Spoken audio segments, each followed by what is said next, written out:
বিশ্ব নবী যখন সুবহে সাদিকের সময়ে দুনিয়ার জমিনে যখন আসলেন, আবু লাহাবের দাসী ছিলেন উম্মে আইমান। এই উম্মে আইমান আবু লাহাবের কাছে বিশ্ব নবী সাল্লাল্লাহু আলাইহি ওয়াসাল্লাম মুহাম্মদকে কোলে নিয়ে যখন চলে গেলেন, ডেকে বলতেছেন, রে আবু লাহাব, তোমার মৃত ভাই আব্দুল্লাহর সন্তান হয়েছে।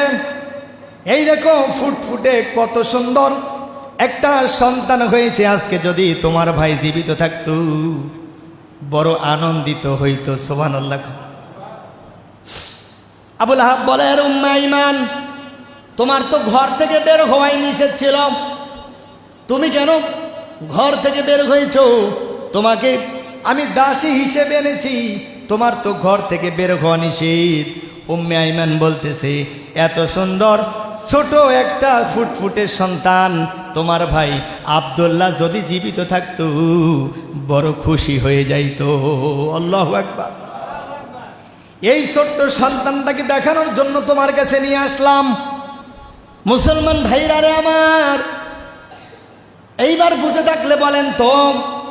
আবু লাহাব সঙ্গে সঙ্গে বললেন, আমার ভাই আব্দুল্লাহ যদি জীবিত থাকতো এই ছোট সন্তানটাকে দেখার পরে খুশি হইতো, আমিও খুশি হয়ে গেলাম। যা, তোকে দাসী থেকে এই 2 আঙ্গুল দিয়ে ইশারা দিয়ে বলেছিলেন, যা, তোকে দাসী থেকে আজকে থেকে মুক্ত করে দিলাম। সুবহানাল্লাহ। এইবার বলেন তো, আপনি তো শুধু নবীজির মিলাদে খুশি, জিলাপি আর খিচুড়ির পিছনে।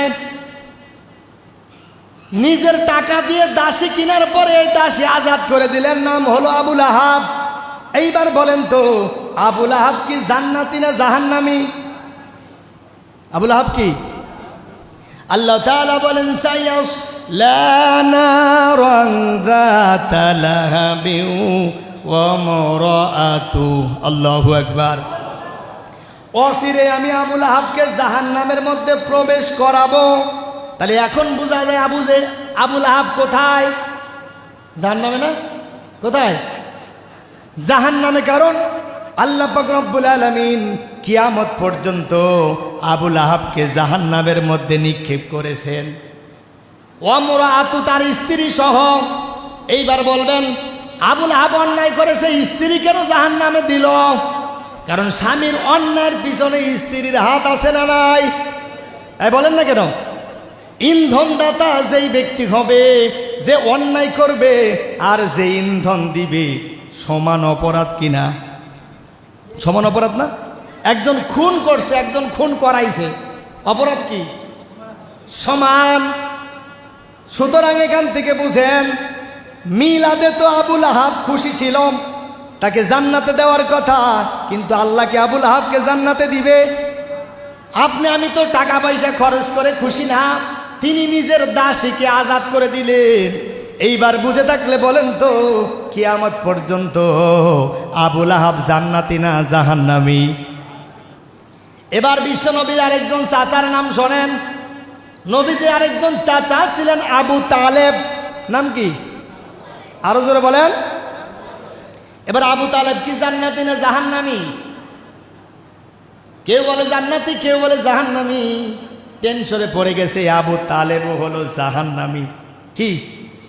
জাহান্নামী। কেন জাহান্নামী? নবীজি বলেন, আমার চাচা আমাকে এত ভালোবাসতো, আমার চাচার হাত পা মুখ শরীর এমন কোনো জায়গা ছিল না যেখানে আমাকে স্পর্শ করে নাই। কিন্তু মৃত্যুর সময় আমি আমার চাচাকে বলেছিলাম, চাচা তুমি আমাকে এত ভালোবেসেছো, কিন্তু আল্লাহ পাকের দরবারে একটু কালিমা পড়ো। আমার চাচা বলেছিলেন, রে মুহাম্মদ, আমার বাপ দাদার ধর্মকে আমি ছেড়ে দিব। আমার চাচা ওই দিন কালেমা পড়ে নাই। বুখারী শরীফ থেকে বলছি, আল্লাহর নবী সাল্লাল্লাহু আলাইহি ওয়াসাল্লাম বলেন, কিয়ামতের ময়দানে আল্লাহ তাআলা আবু তালেবকে জাহান্নামের মধ্যে দিবে, কিন্তু আবু তালেবের শাস্তিটা একটু ভিন্ন হবে। কেমন শাস্তি হবে? পায়ের মধ্যে জিঞ্জির পরায় দিবে, এত উত্তপ্ত গরম হবে, এই পায়ের তাপ মাথার খুলি পর্যন্ত টকবক করে ফুটতে থাকবে। আল্লাহু আকবার কোন। এইবার বলবেন হুজুর জাহান্নামের আগুন পায়ে কেন লাগাই দিবে? কারণ বিশ্ব নবীকে যারা স্পর্শ করেছে, যেখানে স্পর্শ করেছে ওই জায়গাগুলো জাহান্নামের আগুনে জ্বলা হারাম।